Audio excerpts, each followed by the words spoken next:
de ngi bay the war being lit rani de ngi bay kayongi rian mer kullo ban mo wir rian wala ku rani long chol wala bu ba jar war war kullo ban ye jira wendi rani de long chol wala bu ba jar war war to ga man to wor mang yar kaptor bo kwen bu jala guru ko jam raj bo ba ye chol unwat no ma ye chol rani ba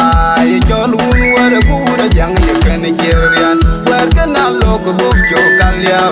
bo koy te jogin ni ban lok pal bo wel mi karan ni kong per ni ye te bo ba ye chol un wat no ma ye chol rani ba ye chol un ye gura jang ye ken cherian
Rani, ba,